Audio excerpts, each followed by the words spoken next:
If you're shooting with one of the DJI drones and you're shooting in D-Cinelike or D-Log, you probably had the issue of trying to convert it properly with the CST, the color space transform, or a simple conversion LUT. Now here's why that can be a little bit difficult. The original conversion LUT for D-Log is very strong and contrasted.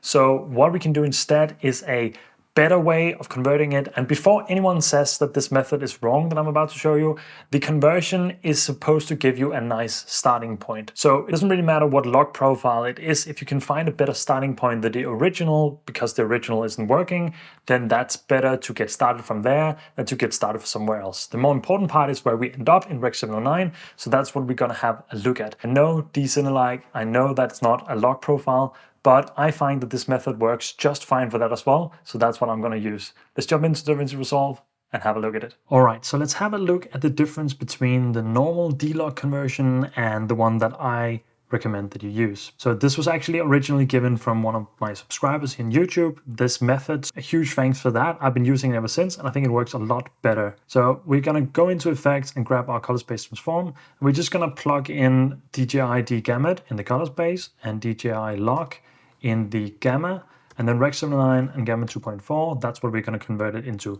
This shot was shot on the Mavic 2 Pro in D-Log, overexposed very slightly as the recommendations, and this is what it looks like when we use the normal conversion. It's quite contrasted already, and it doesn't look bad per se, but if we want to add some contrast ourselves, then we need to tweak the exposure quite a lot and really work around with the image. So for some images, it works quite fine, but for others, it gets very, very contrasted and it doesn't really look that nice. So what I recommend you do instead is keep the DJI D-Gamut in the color space because we want the DJI color conversion as they are. But in the D-Log, in the gamma, let's go into Canon Log instead. Not Canon Log 2, not Canon Log 3, just the normal Canon Log. And look at this. The transformation is quite obvious. We have a lot less contrast and everything else is spread out a little bit more. Now, this doesn't necessarily look perfect from the get-go, but this is where our color grading comes in. So let's say we just want to add two simple steps. One could be contrast. So this is our conversion. This is our contrast, and this is our exposure. For our contrast now, we can simply just go in and add a little bit of contrast ourselves and really control how we want things to look. So this already looks a lot better. And then we could go into our exposure and maybe raise the shadows just a little bit and lower the highlights again, just to get that softer look. And then we can really dial in how much contrast we want.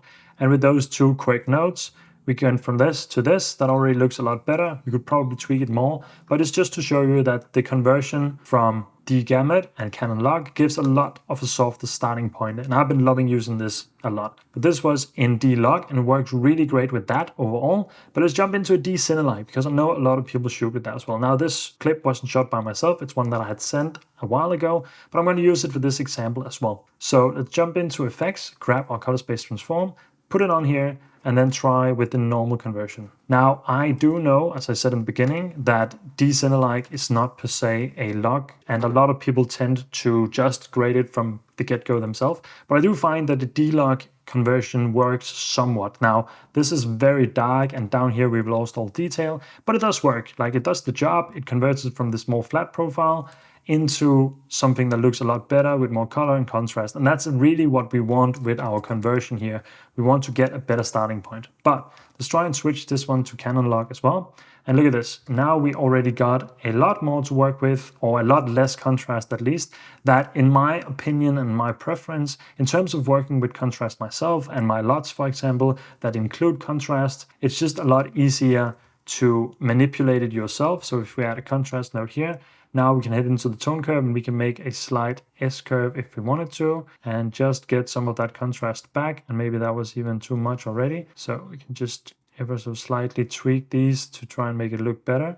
And this might be okay actually, but then we need our exposure node as well. Jumping in here, maybe raising the exposure overall a little bit and then lowering the highlights and the gain. And then we are at a soft starting point, and this was not a grading tutorial. It's just to show you that then we have a lot more room to work around with. It's completely up to you if you want to use this or not. I got it recommended. I've been using it ever since, and I thought I wanted to just make a quick tutorial on using it and how it works for everyone out there that is struggling with the D-Log transformation, whether it's D-Cinelike or DJI Log.